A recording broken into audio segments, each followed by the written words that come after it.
Welcome back to the Boy to Man podcast, where we help you go from boy to man in mind, body, soul, and heart. And today I got a special guest here, very special guest, that I will let him introduce himself, Illia. And we're going to just sit down, jam out on a bunch of different things. For context, we were recording this we're kind of still in the middle of it, but post retreat out here in beautiful BC. We were just at a waterfront Airbnb where we were able to hang out together for the past 48 hours, pretty much tech-free, mainly, phone-free. Really, dissect what Illia's got going on, lessons from last year, planning his goals, and really helping him, go from boy to man in a lot of ways. We that was unexpected, but there's been some good insights, I think. So, Illia is one of my members inside of Above Men. We've been working together, and I've been helping him through, his health, and now some various different areas of his life for the past 6 months. And so we thought it'd be very fitting after, this timeline to sit down and chat and provide insight on the things that he's made changes on. And also, Illia's quite an accomplished entrepreneur for 23 years old. Yeah. For a 23-year-old. And so I thought it'd be a great opportunity to talk with him, what he's got going on in his business. And so this is going to be a fun conversation. And in doing so, to lay the land, give me a background on like what you're doing right now and what you do prior to. How do you get into your business that you're currently in? Sure. Yeah. Well, first of all, thanks for having me, Cam. Of course, absolute pleasure. It's an honor to be here. And as Cam was saying, I came here for the weekend, and it's just been these 48 hours. I have just gave me a lot of clarity what I want to do in the future, and just made me really reflect. I had no other choice but to reflect, because usually I'm stuck in the day-to-day operations. But yeah, to go back to, so what I'm doing right now is I run a house flipping business in Winnipeg, and call it real estate development on a small scale, where we buy houses, we take these houses, I have an in-house team of contractors, we renovate these houses, and we go and sell them. So that's the primary business model. I've been doing it for about 2 years now, and prior to that, I ran a StudentWorks painting franchise for 4 years. So I first got into it when I was at 18, transitioned to 19, my first year of university, joined StudentWorks, did 4 years of that. And then in my fourth year, I decided to make the jump into house flipping. So in my fourth year, which was last year, I was doing StudentWorks. I was finishing my undergrad at University of Manitoba at Asper School of Business. And then I was starting up my house flipping company. And sort of the reason I did that was just, it seemed like a very natural transition to go from running a contracting business of painting walls to like, hey, let's like level it up and just go like full upscale renovations, and also more leverage, right? Buying houses and, fixing them up. And a good friend of mine, I hired him as a mentor at the time, and he helped me, he showed me the ropes, and that was, the rest is history. And now that brings me to the point where I'm at right now. Beautiful, dude. Yeah, and again, for how not little amount of time you've been in it, but for how short a time you've been in it, it seems like you've had a good amount of success in the flipping space as well. And you got some pretty big goals this year, right? Which has kind of led us to being in this conversation. And when I pitched the idea of like, hey, why don't you, come out here and we'll do like a one-to-one, reflect, like really take time, made sense. Like for you, why did it make sense to do this? Like what was, when we talked about this idea, what appealed to you most about this, and why did you end up deciding to spend a weekend away from your home, away from your wife, and just like plan? Yeah, no, that's a fabulous question. And I remember you bringing it up, and there was like zero resistance, or even zero of me thinking. I was like, yeah, I'm game. Yeah. Because I knew it was such a fundamental piece and something that was really missing in my life. Right. I knew I needed to make time for it, but I couldn't do it in a sense myself. I couldn't get myself to go book retreat by myself or away. Or even just take the time to think and reflect. Or even take the time, right? I would set up structures, but they would fail. And, so as soon as you brought it up, I'm like, this just seems right. Right. And you brought it up like mid-January, and even by that time, when you brought it up, I haven't really fully finalized my goals. I at surface level have reflected on the previous year and started setting up my goals, but it wasn't, maybe I spent 2 hours doing it, right? There wasn't like an in-depth dive Yeah. of what happened last year, what lessons I learned, and what I wanted to accomplish in the new year. And I thought, what better way to do it than to sit down with you and just really reflect and like, hey, what actually happened, and what were, and as you and I discovered, there's a lot of blind spots that I had zero idea that were present, right? So I think it was just super powerful for me to do that, and I think the main reason I did that was probably I knew that in order to reach that next level of my business, I had to start with myself, and that meant leveling myself up. And I knew if I didn't do that, well, I would just sort of be stuck in the same position and making the same amount of money or having the same business. And I wanted to grow as a leader, as a husband, as a business owner. And this was definitely the right choice. 100%, dude. Yeah, it's been a phenomenal time. I've even enjoyed helping you clear up some of those blind spots and discover what those are, figure out what the best path forward is. And so really the structure that we took was, hey, 2023 just ended. Yeah. Let's look at all of the lessons or the big areas that you wanted to focus on, or you feel like you need to focus on moving into 2024. Let's take a look at those. Let's map them to your goals for 2024. So once we got all of his lessons cleared up, what we did was we took his 2024 goals and we're like, okay, let's get these clear. And then let's look at the lessons or the blind spots that are potentially occurring from last year, and then what are the ones that we really want to hone in on and overcome, make shifts, and then from there, how do we actually put that in place? Like what inputs, and this is where we're, after this podcast, we're going to keep on going and like hone in, okay, now that we understand the goals, we understand what we need to do to overcome, the things that occurred last year, what are the inputs that Illia needs to take to really make 2024 a year where he does what he says he's going to do, right? And so that's where we're currently about. But for you, over the last 48 hours, what would you say has been some of those shifts mentally? Like, what are those blind spots? And like, how have you been thinking about these, just digesting it over the last 48 hours?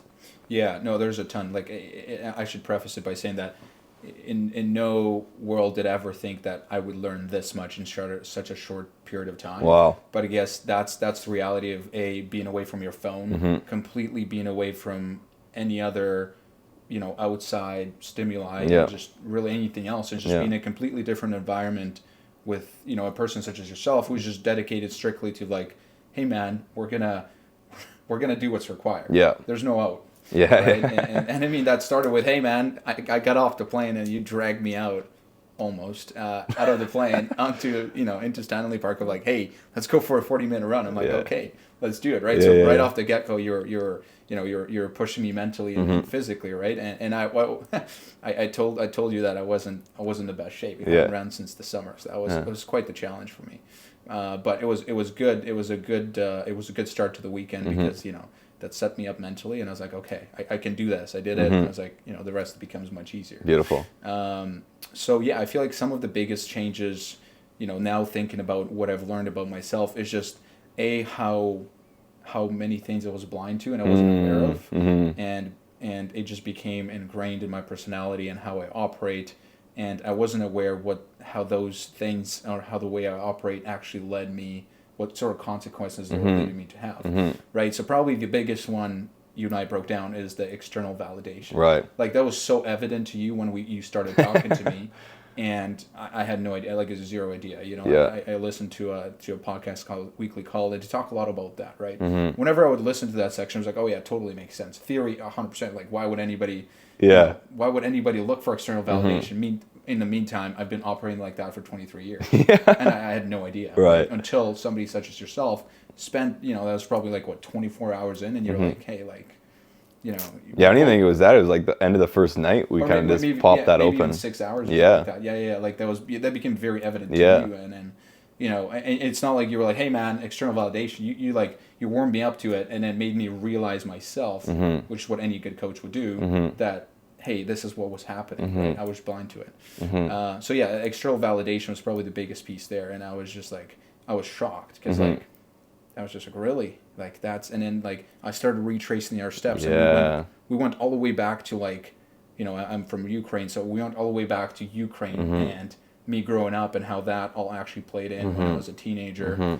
and to the point now, and I've just never made those connections. But sitting down and thinking about it, it just like all the dots started connecting. It's like, wow, like the reason I have been operating like that was because of my upbringing and how I got rewarded, or how I felt good about myself, right? So that was probably the biggest lesson there. And if we keep on that, like, do you mind if we break down what were some of those like pieces of evidence that led us to that?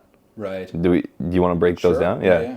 So like for you, going like, I want you to unpack the the validation in Ukraine, and then the opposite of that when you came, like, what was that for you, and break that down. Yeah. So in Ukraine, in the specific point in my life is the happiest moments of my life was Ukraine, but more specifically Ukrainian camp.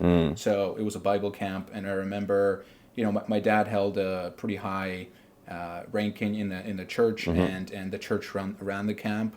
Long story short, people would give me a lot of external validation because of my dad's position within the church, and I wasn't aware of it until then. But now looking back to it, I quickly realized like the reason I like camp was because I was the guy. Like people are just adults, I mean girls, guys. I mean everybody was just like, hey, it's Illia. Hey, like, we want to be friends with you, right? Yeah. Like you're a cool guy. Like, and then I have no problem talking to the girls, right? And then even if you go even further, like once we moved away from Ukraine to Canada. We would come back every couple summers. I mean, the first couple of years we came back every summer. We would go back to the same camp. Now, it wasn't even that my dad was a high-ranking guy within the church. It was also the fact that I'm from Canada. And they're like, if you're anywhere in North America, people look up to you. Like, wow, you're in the States. I want to be in the States too, right? So it's just like, so now that added to it. As soon as it so now it became, hey, Illia is this like super cool guy from North America, and we want to hang around with Illia, right? Totally. And just like it became very easy for me to get any sort of praise of like, oh wow, you're cool, not for any sort of internal work or for me being awesome, but just for the fact that like, hey, my dad be Canada. So like even talking to girls was like, oh, as soon as you brought up Canada, they're like, oh my god, like, yeah, we want to be with you, want to hang out with you, right? So it became, that was the reality that I lived in almost, part of my life in Ukraine. Totally.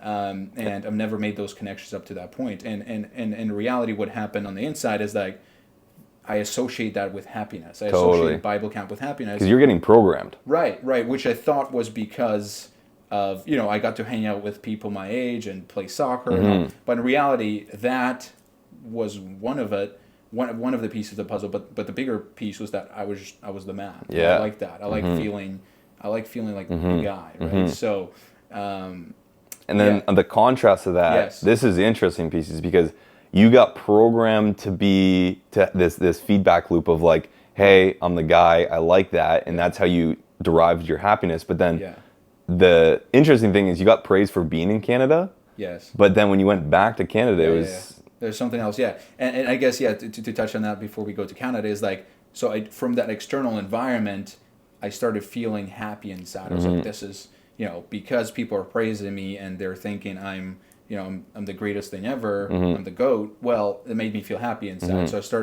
So I would start going there and wanted to be there more and more because I wanted to feel happier inside. And, the connection that I made now is like, I only felt happy inside when that happened. Yes. Or I felt the happiest when that happened. Yes. When that external validation was present. Now, going back to Canada, it was like a complete opposite. It was night and day difference. Yeah. In Canada, I was bullied in middle school and high school.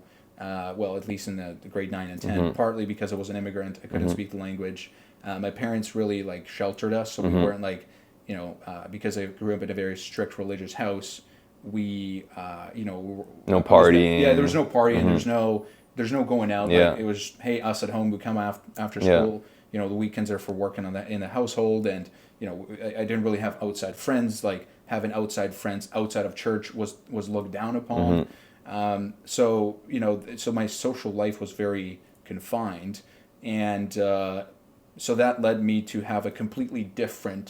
There was zero external validation. There was only there was the opposite, right? Totally. I was looked down upon and all these things, right? So that made me feel like I needed to go see the value, or like find value Totally. somewhere else. Yeah, and this is what's interesting is because I talk a lot about this and see this with from a book that I read and a mentor, Dr. John DeMartini.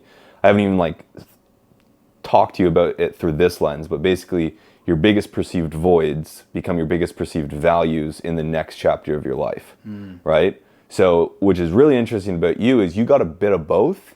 So you got programmed with this idea that external validation is the thing you want to seek, but then you got that like stripped from you when you went to Canada, and so you're in this like half in, half out phase, and then once you left high school, I think that was part of the reason why you went so hard with showing people, hey, I'm the cool guy. That's right. Right? And then that obviously led to you doing the student works. Well, yeah, I feel like that was part of the decision making. But even when I was in high school, I wanted, as much as I could, I wanted to fit in. So I would be playing the sports teams, and that was partly because I'm a very competitive individual and I enjoy sports, but also like I just wanted to be the guy, right? Yeah. And I mean, the cool kids are the guys that play sports, right? Yeah. So, that was evident in high school, and then I always had this sense, like this overwhelming sense of like, hey, I just want to make a ton of money, and I just I just want to be rich and wealthy, but I didn't know why I wanted to. Like I was just like, hey, I never made the connection as to why, and then you and I sitting down, it became very evident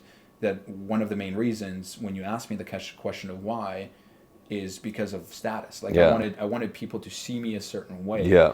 That and that for me to grab validation. Like that's external validation for me. Totally. Right? So I was so in theory I was deriving my worth based on what the outside how they would perceive me, right? And the quickest or one of the most direct path, right? The correlation there in today's society is wealth. Right? Yes. So I was like, hey, like if I get X amount, people will treat me like this, right? 100%. Hence, I should work to get X amount. And this was really interesting because the question I asked Illia was, what does money mean to you? Like, why do you want money, right? And it was interesting because he listed them initially just unconsciously as to what came up first. And the first thing that came up for you was status. Right? If I have money, I get status. And that was the first thing. And then after, it came out, okay, I get options in life, and then I get, be able to support my family, and then I, et cetera. And I'm like, okay, cool. And now that we got talking about it, I'm like, now rank them, what's the priorities? That's right. And then you put status last. So, it flipped, But then I asked him, like, well, is that actually the case? Because why did you say status first? Why did that? Right. And it was quick too when That's right. And so it was super interesting because how those show up, like how you perceive certain things, is going to be dependent on what values you're going after. Like what is that, or better yet, like again, what were your perceived voids in the past? So that was two of them. So the first one was your upbringing and that like push pull of validation, or you got it, but then you didn't, so you wanted it. Well, exactly, and it's like because I got it, and I guess subconsciously now looking back at it, it just and I think for context, it's important to realize that like I discovered all of this in the last 48 hours. Like I had zero idea. Like it's not like Cam and I are having this conversation. I came into this to the retreat. No, it's like I discovered all of this in the last 48 hours, which is bonkers, right? It's crazy to me that I've been operating this way without having zero idea that I was actually making decisions based solely on the fact of how much external validation I would get. Right? And it's like now thinking about it, it's like, I had a ton of external validation in Ukraine, had zero in Canada, and external validation equaled happiness or content, me being content with myself. So, then I started seeking it in Canada through the only way I thought I can achieve it, which is, through getting rich or wealthy. Bingo. So then that brings up the last piece, which we started talking about Illia's goals. And your first business goal was what? It's to become the most known flipper in Winnipeg. Yeah. So to become like the most known or the greatest flipper in Winnipeg. Flipper. Yeah. And the interesting thing about that is at first, it's like, first of all, like, what does that mean? That's right. But then to you, it means a lot. It means like, I get status. That's right. And so it was interesting when we started to break this down, because it's like, well, why is this an important goal to you? Right. And then once we made this realization, became very evident as to why that goal was really a thing. You're like, no, well, I'm gonna be able to get more deals and whatnot. It's a better marketing play. Yeah. But in reality, whichever way I tried to mask it, it was just sure. It was very evident that the underlying premise was that it's a status play. Totally. Which I wasn't aware of. Totally. Yeah, because if it was not a status play, it would be like, hey, I want X amount of followers, or I want to be able to, et cetera, and you would have defined it differently. There would be a very certain KPI. Yeah. That was not built into. Yeah. Hey, very subjective. I want to be the greatest flipper in Winnipeg. Like, totally. What does that even mean? Totally. So one thing I want to pull out of and maybe give to the audience would be, well, first of all, there's a few lessons. One, you don't know what you don't know, and blind spots, right? And we can talk about some of the other ones. But two, when you do recognize these underlying patterns on how someone operates, like how you operate now, like this is one thing we're working on now, is like finding all the areas in which you're trying to make decisions through the lens of, do I get more or less validation from it? That's right. And so first off, for the audience, it's like, find those patterns, and then once you have that, apply that pattern to all areas of life. Like for you, take you for the example, it's like you're going to go and look at your wife. What decisions am I making to try to have her give me more praise? Like That's right. Oh, if you go get a new deal with flipping, and you go up to her and you're like, hey, I got a new deal, babe. Like you're doing it partly because you want her to give you praise. And it's funny because I never thought she was giving me enough praise. It was always like present in our relationship. It was always like, hey, babe, like I'm doing all these great things. Well, like, why aren't you giving more praise? Yeah. Right? And she was always like, why, dude, I'm giving you enough praise. 100%. There was always that distance there. 100%. And so it's like, where else is this pattern showing up in your life? And this is going to be something that's going to be fun for you to figure out over the next bit. But again, if someone finds this pattern, they need to go and basically take it and apply it to each area of their life and uncover over time all of the decisions that are actually being swayed by these mental biases that are occurring, right? Yeah. So would you say that's probably the biggest unlock that you have? 100%. Yeah. 100%. Yeah, like even like as I kept thinking in more, like, more and more on it, like it became very evident to me. Like I was telling you, it was like, I was like, no, I'm committed to my schedule. But then like once I figured out the external validation piece, it was, it became clear to both you and I that I would be committed if there was somebody else involved. Like, and it would drive the wife crazy because, if in the schedule I was supposed to sit down for a meeting with somebody or coffee, anything involving another person, I could never cancel. I would tell her, babe, this is a non-negotiable. I have to show up. I would literally, I probably have 100%, success rate and always showing up, maybe a little bit late, being out of integrity sometimes, but nonetheless, like I would always show up. Yeah. But when it came down to, like, let's say a scheduled item in my calendar for myself, let's say reflect on my on my 2023 lessons, 2023 goals, or do XYZ, and there's nobody else involved, it'd be very easy for me to cancel it or move it or say, oh, whatever, right? And then, now tying back to external validation, the reason I couldn't do that was because I valued that external validation of, like, what is that person going to think of me? Yeah. Right? Totally. And it's always been like, and I've always thought of that as before seeing this overarching piece of external validation, always looked at it as like, oh, I just care a lot what people have to say about me, right? Never making a connection of like, actually that's external validation, that falls in that gap. Yeah, totally. And so now the big shift is working on self-trust. Yeah, private victories. There you go. Right? And doing what you say you're going to do. That's right. Right? And so one of the big flips is that what Illia's got to go do now is start to build up his self-worth internally. Yeah. Like, you're not going to be able to leverage, it's not that you're not going to be able to, but you want to start to remove yourself from deriving your self-worth and your confidence and competence from what the outside world tells you, the results of things, but rather, are you doing what you say you're doing? Yes. And how much do you value yourself? What is your relationship with yourself? That's right. Right? That's right. And so now that's some of the things we're going to be doing is doing what we say you're going to do, right? And I'm super excited to go on that journey. Yeah. Of just, stacking up those private wins. Like, I would read about it, I would hear about it, it's like, totally makes sense. But I would just never make the connection as to why it's so important. Where now, I feel like because I've been living on the other side of it, of just seeking external validation, now it's like, oh, wow, like, this is a way better route because I'm not tied to a certain person. My value is not derived from what the general public or a certain person has to say about me. Yep. My value is derived from the relationship I have with myself. Yeah. Right. And how are you showing up And for how yourself? I'm showing up for myself. Well, if because I'm very Christian, I can even go a step further. My value is derived just by being the son of God, right? So it's Totally. just like, where I wasn't like, even at that point, I wasn't realizing that. Yeah. Right? That I was so blind. I knew that in in theory, but in practice, I wasn't living my life like that. Totally. Right? My value was derived of like, how much money can I amass, and how much money can I make, and the more money I make, the better, the more praise I'll get. 100%. That seems like the best route. Let's do it. 100%. So that's one big one. Yes. On your side, what would you say some others are?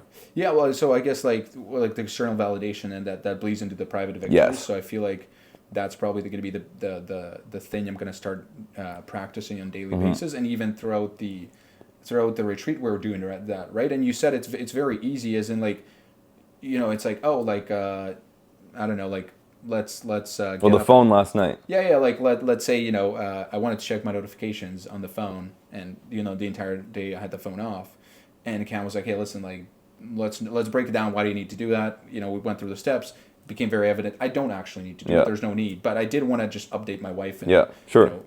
Make sure that she's all okay. And so it's like, okay, you know what? I will only reply to my wife, and if she's still online, I will call her. Yeah, that was the only commitment I made, and that was the only thing I did. Right, so I made a commitment and I did it. Yes. Right, and well, I mean, I also went to Notion and just recorded some more notes. Yeah. But aside from that fact, I didn't go in my phone and do anything else other than what I committed, and I felt good about myself. Same thing, I woke up in the morning. I was like, hey, I need to fold my clothes. So I was like, I told myself, okay, I'll fold my Bingo. It took me like 2 minutes. Bingo. Done. Right, so I felt good. Right. But the cycles there, to break it down, is internally in your head. Again, this is where the private victories, do what you say you're going to do, is like.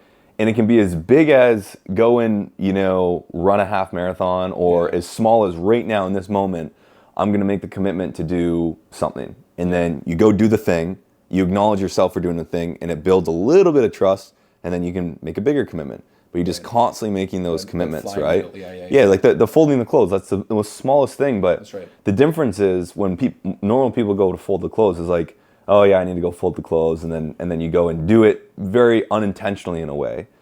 But when you do what you say you're going to do, and you practice the commitment, doing the commitment, you're consciously saying, I'm going to commit to going and doing that. Yeah, well, I like the thing you brought up, like the say to do ratio. Yes. Every time you do it, just goes there. Just Bingo. A little bit higher, bumps a little bit. It's Bingo. Closer to that one mark, right? Yeah, you want to be 1-to-1. There right? you go. I mean, that's the ideal world. Your word is you can take your word to the bank. I mean, that's the idea. Because so the one little analogy we wrote, which I had a flaw in, but we've tightened it up a little bit, was commit, trust, and then it would flywheel. But the thing was, for every time you make a commitment, basically what happens is you make the commitment, you set yourself up to build self-trust, and then when you commit and actually do it, you build more self-trust. But the thing is after that, it flywheels into more momentum, into more self-trust, and you can make a bigger commitment, and a bigger commitment, and a bigger commitment. What happens is you can then tell yourself, I'm going to, if we want to talk materialistically, I'm going to do 500K this year. That's right. But if you have all the self-trust that you've built up, and your do to say ratio is 1-to-1, your integrity rate's like 100% last year, 90%, when you say I'm going to do 500K, the self-belief of you doing that is so high. That's right. Right? Yes. That all of a sudden there's no doubt in your mind that you're going to do it.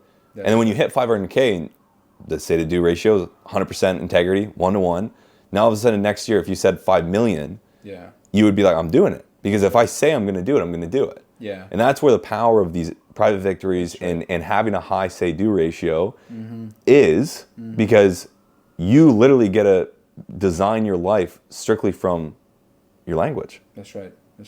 Yeah, and it's just like, that was another thing, like the language, right? You would keep picking up on these language patterns I would have, right? And you would cut me off and be like, no, don't do that, or don't say that, right? Or if you made a commitment, fulfill it, right? But yeah, no, like the private victories is definitely like a huge piece that I've just never been able to put together, and how that all connected to the external validation, right? So now it's like, okay, it was also like well, I wouldn't say shocking, but it was also pretty cool for me to witness, where you were showing me your goal book, right? I was like, Cam, like, how confident are you that you're gonna hit it? And you're like, I'm gonna hit it, right? There was no like hesitation. There was no like, I don't know, man, like 70, 80%, Yeah. right? They were just like, no, I'm gonna hit it. And it's like, why? Because you believe that you're gonna do all the inputs required in order to hit that goal. Because right? I believe in myself. Because you believe in yourself, right? Yeah. When you asked me that question, I was like, well, I mean, I think, Yeah. right? There was like, there's that part of me that's like, I know I can do it, but there's something that needs to change. Yeah. And I don't know, and that part of me that needs to change is like, do I have the power? The current version of me doesn't have that power to change. Yeah. To go into that higher version Yeah. of myself that can reach that new goal. Yeah. Because that's what it is. It's like, new levels bring new devils Yeah. idea, right? It's like, hey, if you want to level up, well, hey, I believe it starts with internal work, right? Totally. And it's that self-development, the stuff you do behind the scenes, where I feel like I've been putting that off. Yeah. Because I would get what happened behind the scenes, I would get no reward for it. Yeah. So it's like, what the heck for doing it? Right? Totally. Because I've been operating through the lens of external validation. Totally. So let's just go do what people are going to praise me for. Right? 100%. So, now it's just like I feel like my whole worldview has changed. How I'm going to view stuff.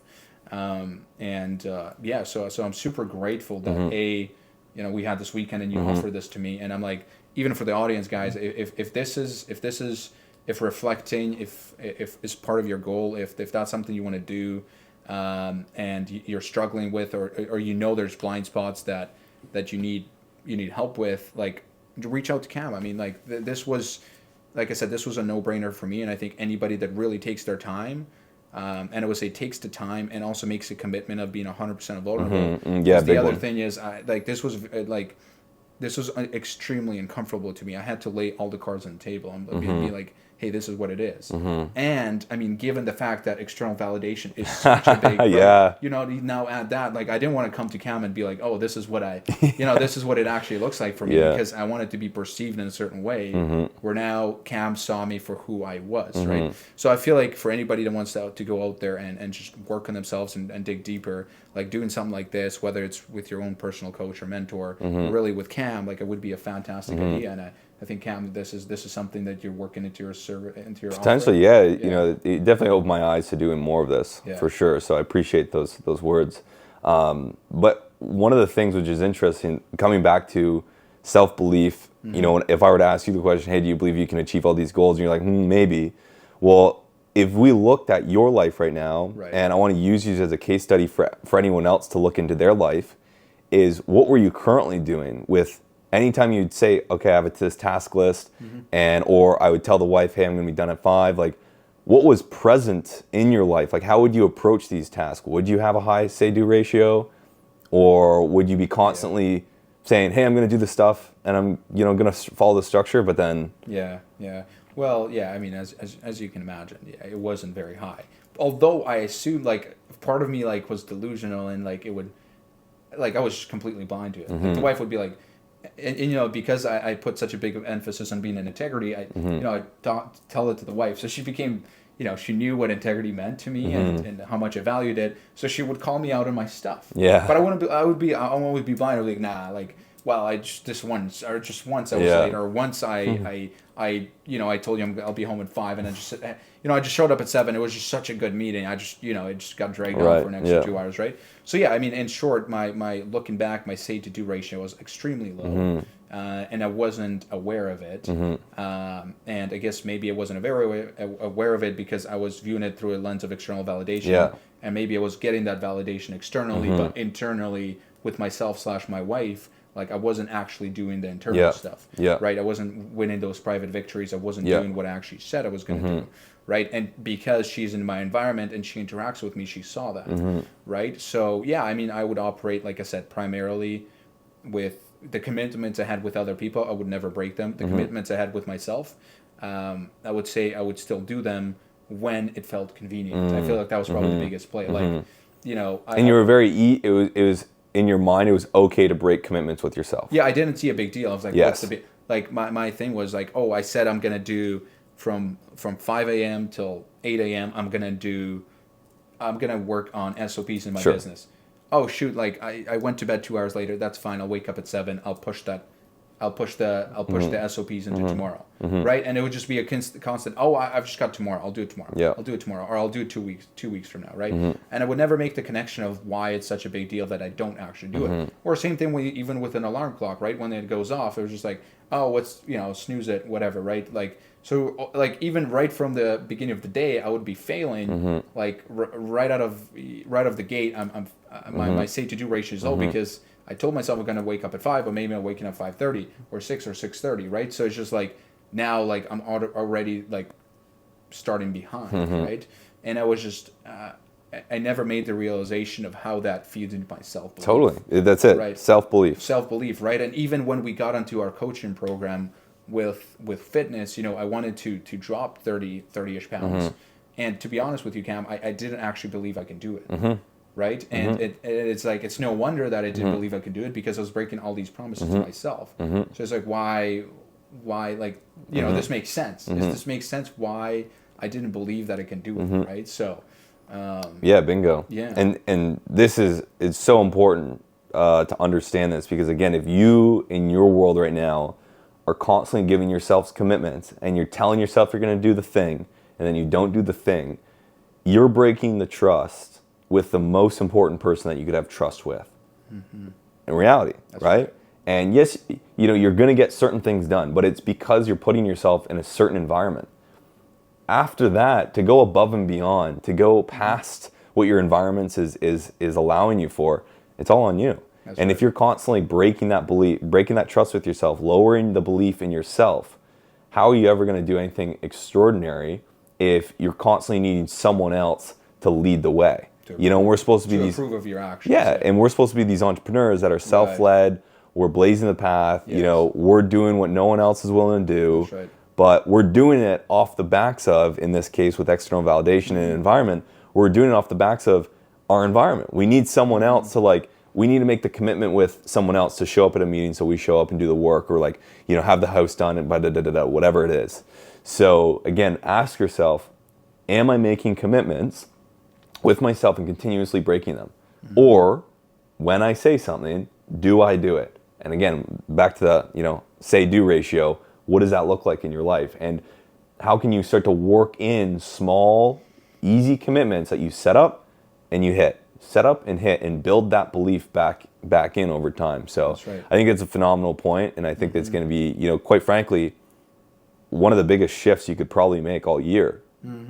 Because in terms of what you need to do with your business, your health, we haven't mapped it out fully, but it's not like it's over the moon stuff that you need to. No, and like now even thinking about it, it's just like when you and I were working together. And it like every single without I would say 80 to 90% of the time you and I would get on a call. It's like Cam was like, "Hey, how are you doing?" "Oh, Cam, it's busy, man. It's crazy busy, man. Like, oh, do you hit the gym?" "Well, no, man. Like, it was so busy. Yeah. Just bought another house and all, the so much work." And and Cam was like, "Interesting, right?" So it's just like it was always present, and I mean, you never fully picked up of okay, well, maybe I guess this guy's extremely busy, but I mean, everybody's busy. But also, I didn't know that external validation. And it's like, I would, right off the get-go, I told you that I knew that my mindset around health was wrong, right? But I was like, I want to fix that, right? And you're like, and you agreed with me. You're like, hey, listen, the mindset is where it starts. And that's what you said. Hey, I'm different than every other coach in the industry is because I'm not just going to give you a meal plan and a workout plan and go, until you go do it. It's because I'm going to do the work, underneath. I'm going to do the work, the inner work that's going to actually propel you to go and do that long term, right?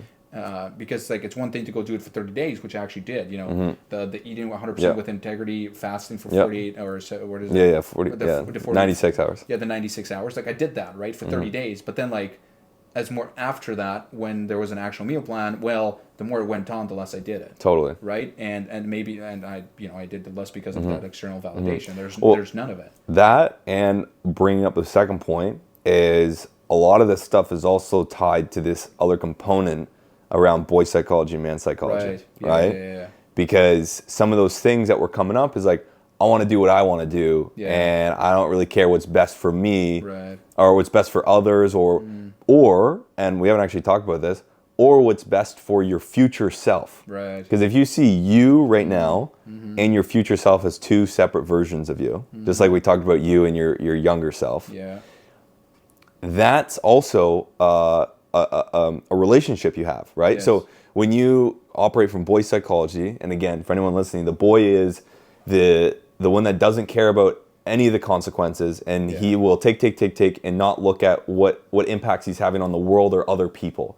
So if that's the case, and if we say you and your future self are two separate individuals, well, when you falter on your meal plan, right, a lot of the time it's like, hey, I don't really care, not about your health, but you don't care about your future self. Yeah. Right? Because you're like, screw it, I'm going to eat the the easy option what's or convenient, what tastes good, and I'm not going to care about myself in the future because I just want what I want now. Yeah, well, I feel like that was present too, but I feel like that all like tied into the external validation because like I saw Jim eating properly. I saw all of that as a waste of time because it wasn't feeding into the money equation, which ultimately wasn't the money equation was the one that was quote unquote supposed to bring me all that external validation, which equated to happiness inside, right? And it's just like I always had that friction, that constant battle of like, oh, Cam, but like, it's going to take me away from making money. Oh, and Cam was like, no, listen, dude, this is going to actually aid you in making money, right? So you would come to me with all these different angles. Think of it long term, right?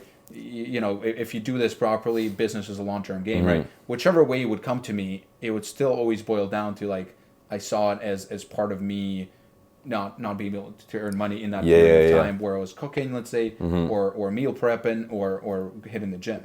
Which is also really interesting as we talk about this, because now if we go back to the analogy of, hey, you're not at your prime right now, and so you want to put yourself physically in your prime, so when you are 40, you're as sharp as you could be mentally and physically. That's right. Because that's when you're going to be in your prime business-wise, with the money, with the influence, with the assets, etc. Experience, But the interesting thing is, if we go back to boy psychology, paired that with the external validation, that's a future version of yourself that you need to be patient, and you're not going to get external validation until that future comes. Right. So you pair that with the boy psychology that's like, I want things now, I'm impatient, and I don't care about my future self, I don't care about this other guy, I don't care about this other Illia, and I'm not getting external validation right now, so screw it. I want the external validation right now. I want to go get the deal. Yeah. And I don't really care about him because I'm operating from boy psychology. I want it now, not I can see the longer picture if you're operating out of man psychology, where it's like, I understand what the win-win is. I understand the bigger picture. I'm willing to go and serve because I know I'm going to be in a better position to serve when I'm 35, 40 and have more assets, et cetera, et cetera. Yeah. And it's like, to that point, like, I always thought I'm the guy that thinks long term, but it's like, but then it's just like, but then I look at my actions, right? It's like, I feel like in that sense I was an idealist. I was like, yeah, dude, long term thinking 100% makes sense. Like, why doesn't nobody do that, right? and then you look at my action. It's like, really? Like, how is this? How is eating McDonald's, thinking long term? Totally. No, makes no sense, right? Or how is not waking up on time thinking long term? How is breaking commitments to yourself a long term play? None of it is a long term play. Yet I feel like I by doing certain things within the business, I tried to deceive myself that I was actually thinking long term of like, hey, part of that was like, hey, I do right by people, right? I don't ever screw people over, right? I don't burn bridges, right? So like, all of that stuff was like, oh yeah, but like, look at this, like I this is me thinking long term because I do these couple things here, right? But I never like took all the other things that I do that actually makes it, short term, right? And those examples that you just gave, sure, they might aid you in the long term, but you're getting an external validation right then and there with those examples. Exactly. Right? And what was the other one? Oh, social media. Because we initially talked him just like, oh, but look, you were kind of thinking long term with the social media thing, and then he was like, not really, because I kind of get likes. Well, no, you were like, wow, like Illia, I'm impressed with like how consistent you have been on social media. Yeah, even though that didn't pay off until. Yeah, I've been doing it for a year and a half, very consistently, right? And you're like, wow, like that's incredible. Like, why do you do that consistently but not eating? And then I was like, oh, because like I get likes, right? Or I get views. And like, that like is maybe like in the beginning that meant a lot, but then I felt like at the end, like, the more I started doing social media, the less it started meaning to me, but in reality it still meant something. There's still that external validation, even that one like. I mean, that's somebody saying, oh, good job, or whatever. 100%. 100%. Yeah. Yeah, and I want to bring up another perspective on that. Again, we've been talking about the say-do ratio in the micro, but also, what are you saying that you're not doing on a bigger picture, right? Long-term thinking is a perfect example. Hey, I talk about long-term thinking. I'm saying blah, blah, blah, long-term thinking. And then it's like, well, let's look at our life. Does our life reflect what we're doing? And I think this is important for anyone listening to think about that, is like, where in your life are you saying one thing and doing another? That's right. And this is one of my principles inside, my goal book is practice what you preach, or practice your philosophy.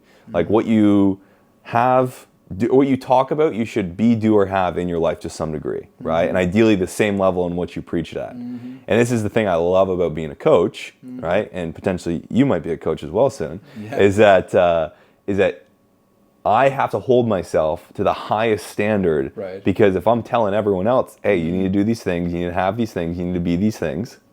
Well, if I'm doing that, and again, if you have a strong moral compass, this works really well. Because if I'm over here saying this stuff and then I'm not doing it, internally that's just ripping me apart. And I'll give you an example.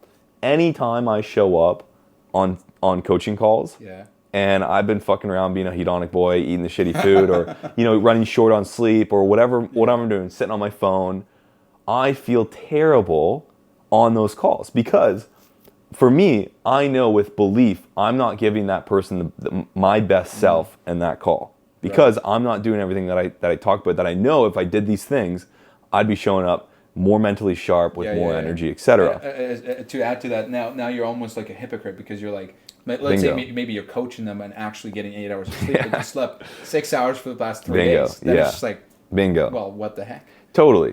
And so it's a great piece about holding yourself accountable in that sense. But the boy psychology is really important. I think we also uncovered a few other spots. And like talking about boy psychology, like that was never something that was present too. I thought it was like, hey, I'm like, weak men, like that's very evident in our society. That's not me, right? Yeah, that's not me. That's not me. Like I was like, well, dude, I'm working hard in the business. I'm trying to drive growth. I'm trying to become better. Like I'm always learning and growing and reading and listening to podcasts, and occasionally working out, occasionally eating right. So it's like, I'm a strong man. Like, come on, right? So it's just like I'm achieving these results in business, right? But it's just like, I mean, the evidence, the actual evidence, the stats, like show otherwise, right? So like that's why you like when you first brought it up, like in the first couple hours we were spending together, I actually felt a part of me felt, I would almost say hurt. I was like, oh shoot, like really, like I was just like, wow, like it didn't feel good for you to say that, especially from the lens of external validation. I was like, gee, like is this what Cam really thinks of me? That I'm just some sort of boy, right?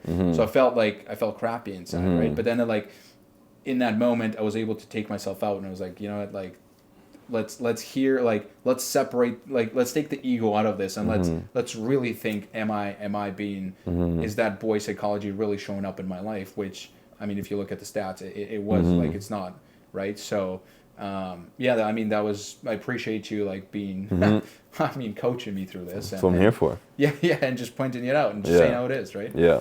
And not sugarcoating it. It's like you were very clear to me, and you said that multiple times throughout a retreat, and that was very powerful for me, right? Bingo. Bingo. The last one that I think is really important to talk on is reflecting on your goals. Yeah. First of all, having goals, having those clear, and there's a certain level, because I think a lot of people listening, it's one thing to have write your goals down, right? Everyone somewhat writes their goals down, whether it's in Apple Notes, it's on a piece of paper, whatever. But it's another thing to keep coming back to those goals time and time again. And time and time again, what's that frequency, right? And we talked on this, and one of the things that you were seeing is like, man, like I just didn't look at my goals a ton last year. And then I'm like, oh, I'm way over here, and I'm supposed to be doing this. And so one of the big shifts is we're going to start to tighten up that reflection period, right?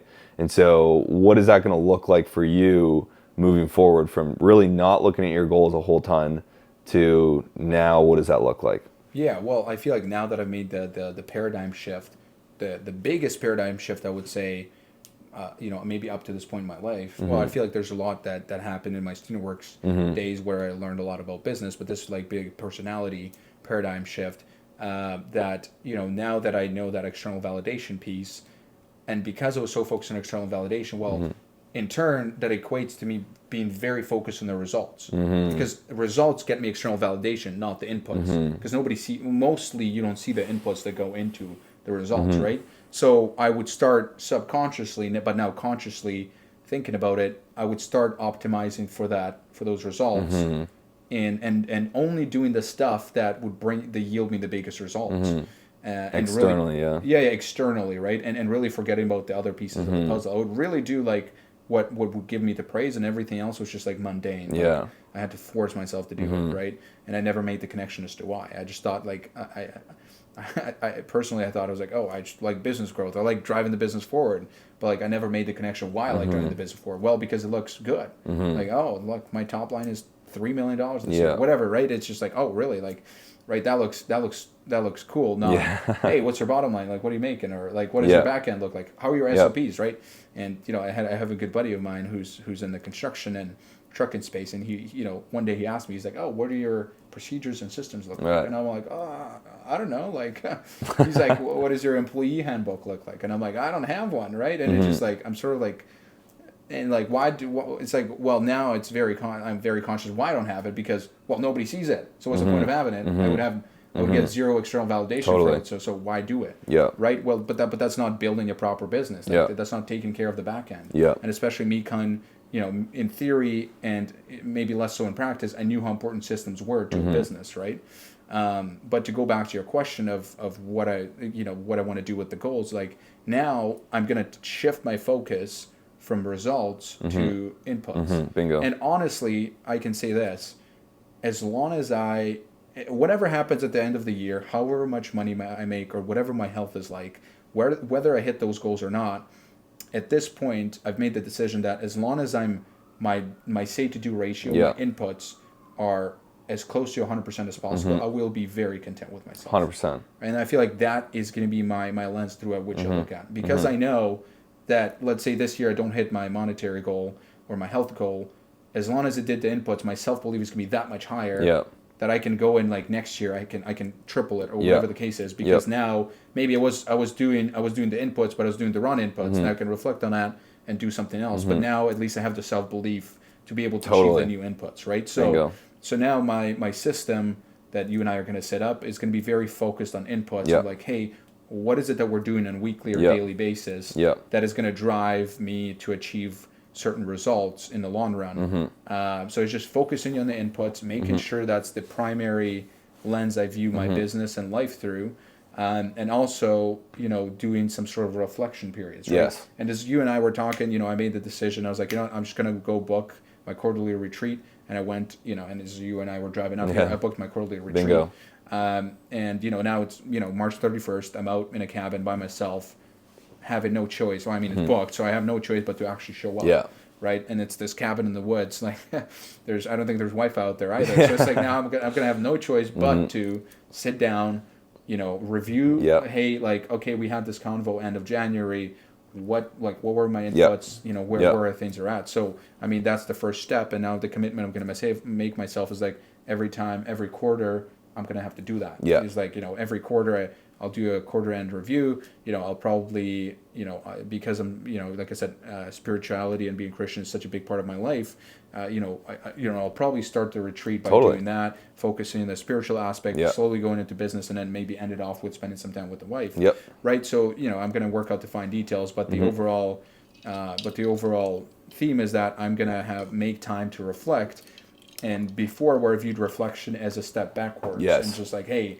It's not. That's big. Yeah, it's not driving my business forward. So why the heck would I do it? I'm just gonna go do what drives my business forward with sales and all of this stuff. Now it's like, hey, no, listen. Like, by reflecting, that's the only way I can truly find out, if I'm doing the inputs and where those inputs are leading me. Bingo. Maybe I can tweak those inputs along the way. Of like, like I've been doing this for 3 months, 4 months, and these inputs are not really getting me the results I want. Okay, so maybe we're 100% in integrity with inputs, but maybe the input are wrong. Right, and wrong. That needs to be tweaked. Maybe instead of doing X amount, you double the amount. Sure. Right. So Yeah, bingo. And you nailed a few things. Like, it's not like we're saying the results don't matter, because we got to still know ultimately where does the result lead us to? Like, where does the inputs lead us to? That's right. Because then we can understand, do we need to make, some tweaks or not, right? And so we still want to have that feedback loop of like, what are inputs? What actions are we taking? And then what does that result in? And do we need to tweak the inputs based off the results? Yes. But day to day, we're input focused, result focused. And one of the things I talk a lot about inside of Above Men is having that daily protocol, which is what we're working on right now. And then the daily protocol is input focused versus result focused. Because when you're input focused, you're much more objective. Yes. And you're less prone to emotions day to day. Because if I just hit my inputs, regardless of how I feel that day, I know that was a masterpiece day. I know I was moving towards my that goals. Moved the needle forward, whether Bingo. or not I felt like it. Bingo. Because the problem is, especially in entrepreneurship, we all know this. Yeah. And entrepreneurship is a roller coaster emotionally. That's right. Because there's so much volatility. Yeah. But if we just hit our inputs, we don't have to rely on how we felt that day to check in with our progress. Oh, today I felt great. Yes, today was awesome. Yeah. Or, hey, I felt like shit today. Today wasn't great. But in both scenarios, you could have hit all your inputs and you could have actually moved the business forward. That's right. And so, yes, we want to be input focused in terms of day to day, week to week, but we still want to make sure our inputs moving us in the right direction in terms of the results we're looking for that are in alignment with our larger goals, et cetera, et cetera. So one of the things I'm challenging Illia to do is, instead of looking at your goals or even your inputs once a year, once a couple years, is like committing to, you're going to create your Flourishing Self book. So as I was saying, you're going to get your Flourishing Self book. And so the Flourishing Self book is, all of your goals, what a masterpiece day looks like, what's the math on hitting your goals for your business, etc. So I want you to consider making the commitment to, instead of checking your goals just like once in a while, your inputs once in a while, like the Flourishing Self book, daily and weekly, and reviewing that and making sure on the right track. And then on the quarterly basis, really doing a deep dive on the results that you got from these inputs. Are you on the right direction? What lessons were you pulling from? What feedback do you need to integrate into your life? That's right. Not only, and again, when we say life, it's like business, your relationship, and your relationship with God as well. Because again, that's been a big, I think, eye opener for you as we've done this deep dive. Is like how important that, how relevant that is to my life, and how I haven't been given it the attention that it needs. Yeah, like again, coming back to the say do is like, we're saying our relationship's extremely important, and our relationship with God is really important.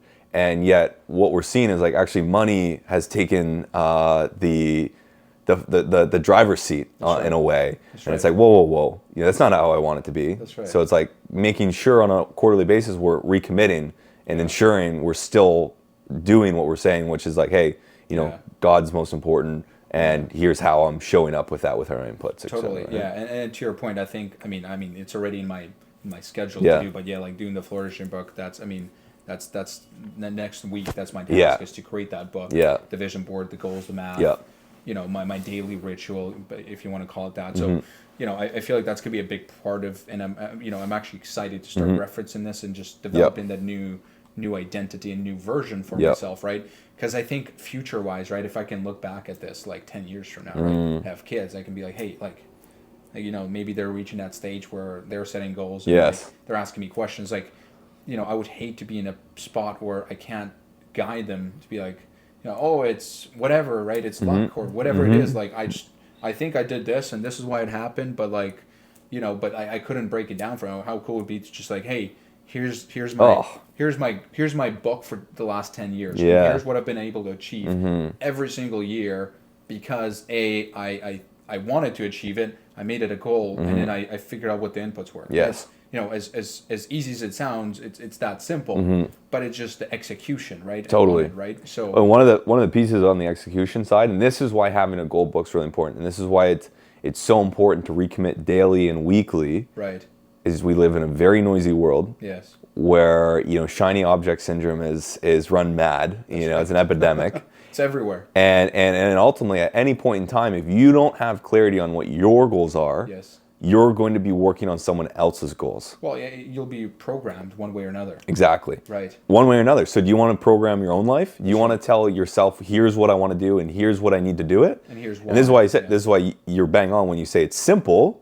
It's just a matter of, can you stay focused on the thing? That's right. And the most valuable asset, or skill I should say, in today's world now, and Cal Newport and Deep Work really nailed it, is like the person that can go deep and stay focused for the longest period of time now wins. Yeah. Right? Yeah. Because it used to be, who could work the hardest? Who could put their head down and just grind, because the AI wasn't around, automations weren't around, the internet wasn't around. So it's like, whoever can just go out there and work the hardest, that's the person that wins. Yeah. But now it's like, no. There's way too many ways to work smart. And on top of that, there's way too many things you could work hard on that actually don't result in anything fruitful. That's right. And now it's who can stay the focus on the right things and have the best ideas the longest, right? Because all the ways to get there now, the barrier to entry has become very low. That's right. How you make a lot of money is very easy. But it's the reason not everyone's making a bunch of money is because they're all distracted. They're unhealthy. Our brains are all clogged up because we're so distracted and filled with nonsense.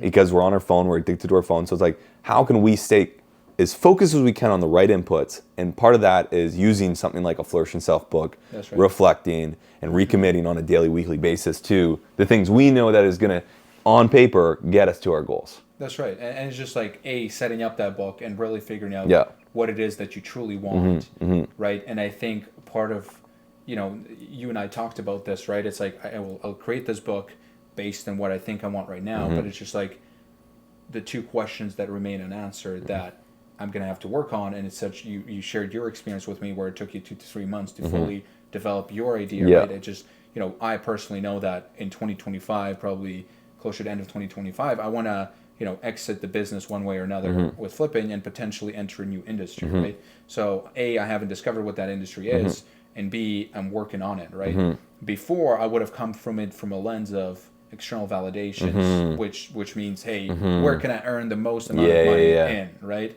And that would have been the lens I was viewing it right?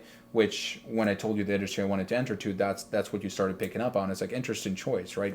And I wanted to go into there because of the money, right? I was like, oh, this makes sense. I can scale it, can make it big, right? But now you've challenged me to ask myself the question, really two questions. A, what would I do if I never got paid a cent for all the work? Which I was like, yeah, fair. I've asked myself the question. But then the second question that's probably more relevant to my case that I need to pair with it is like, what would I do if nobody saw my success? Or if nobody ever gave me praise for doing what I did?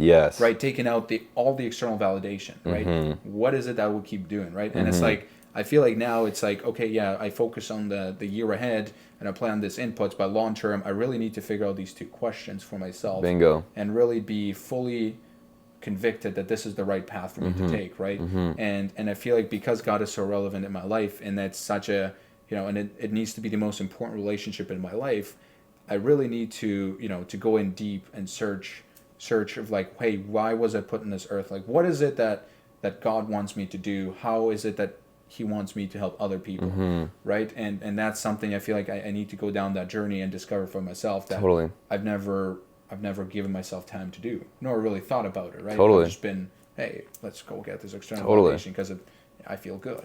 Yeah, man, and I think there's a few important pieces there. One, by doing that, you're designing your life more consciously, right? And in alignment with what really matters to you. Because I think one of the things is, because the world is so noisy and because there's so many opportunities, it's very easy just to, as this opportunity ends, it's very easy just to take what's in our radar and be like, oh, this makes sense. Okay, let's just jump in that, with no real criteria as to why we're picking that thing.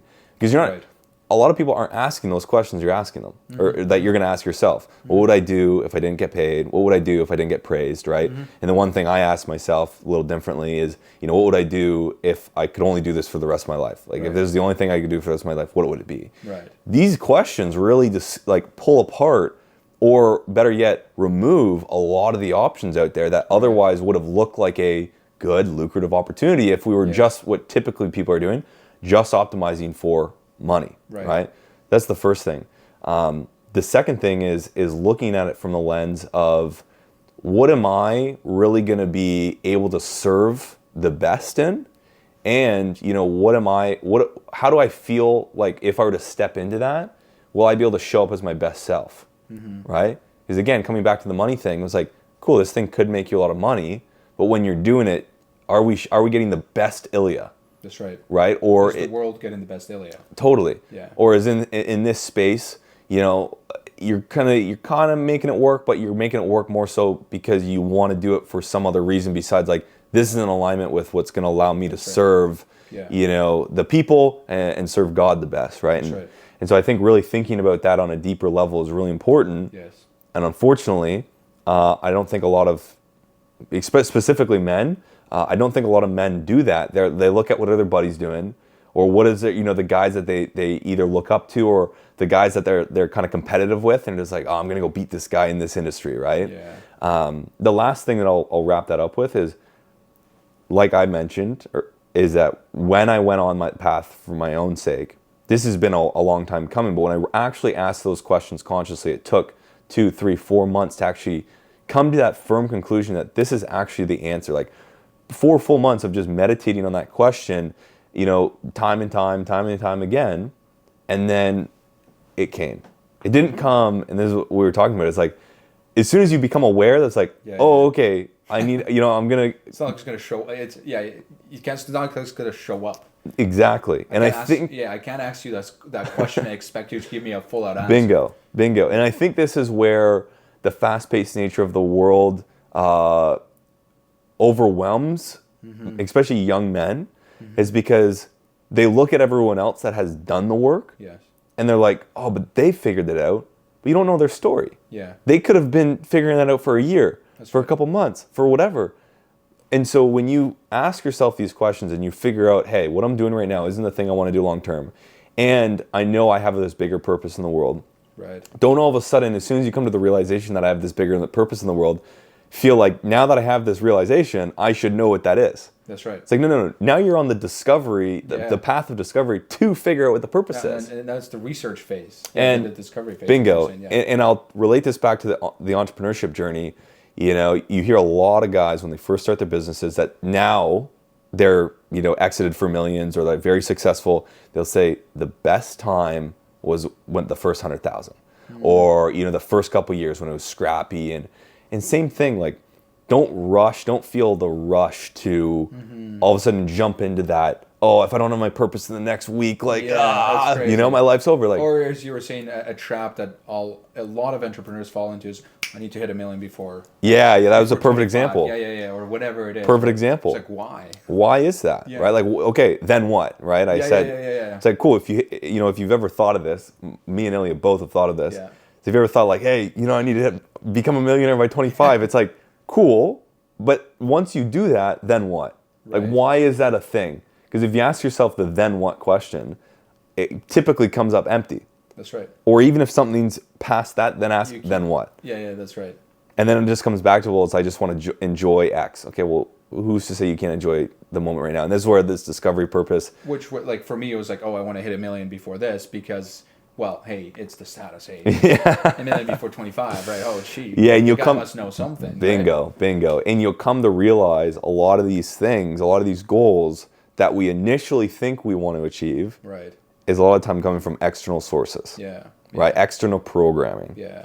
But when we get deep, we go from the first mountain, which is surviving well, to the second mountain, which is like our purpose, showing up and fulfilling. If we go Maslow's hierarchy of needs, flipping from deficiency needs to growth needs, now all of a sudden we ask ourselves, well, how can we show up as our best self? All of a sudden it changes what our goals would be. Yeah, and I like that first and second mountain analogy you used in our conversations, where it's like you said, hey, a lot of people reach the seven-figure or even a billionaire status just to go and commit suicide or be extremely depressed or lose their family or be extremely overweight. All these other factors, which sums up to the point that they realize that there's more to life than just money. What society places as valuable than money, right? Bingo. Or it's just like, okay, so if it's like once you come to realize that there's more to life than that, now it's like now you have that second mountain in your view, somewhere there in the distance. Now it's like that road to discovery. Maybe it's now the road is paved with you figuring out what does that second mountain entail, and then once you figure it out, now it's you start climbing that mountain. Totally. Right?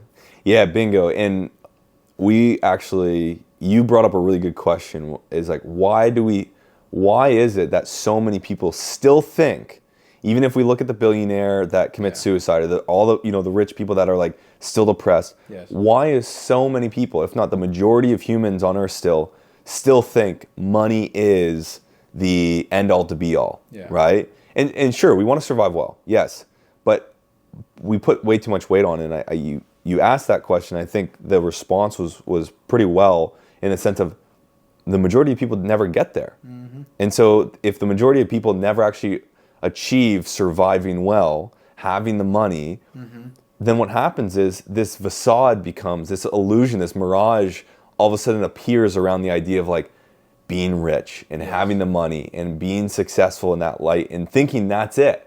Right. And then because the majority of the people, the majority of the beliefs in the world are money is it. That's right. Because if not everyone achieves it, then not everyone knows what the rich people know, which is like, hey guys, I'm over here with all the money.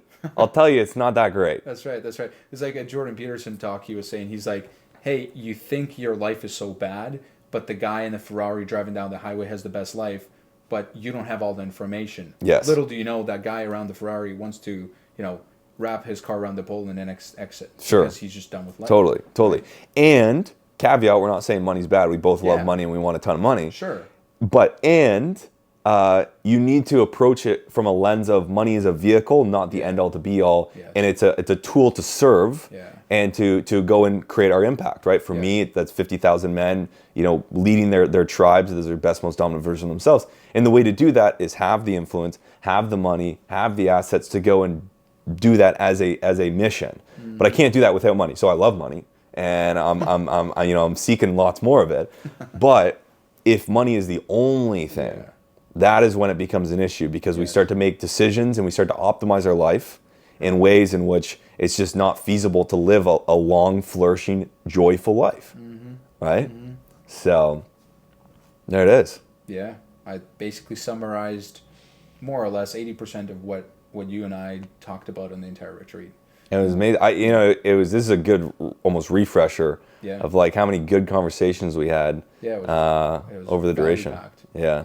No, it was like I said, it was a very informative weekend where I just wasn't able to force myself to go do it for myself. So doing something like this where you offered to come in, I was just like, totally makes sense. And like I said, coming out of it is I'm going to be, I want to say I'm going to be a different man, and that's what I'm going to actually go and do. You and I talked about this convo. I'm going to go share all the life lessons or all the things I've learned with my wife. But the challenge is, or what I committed to is, I'm not going to tell her what it is that I'm going to start doing differently.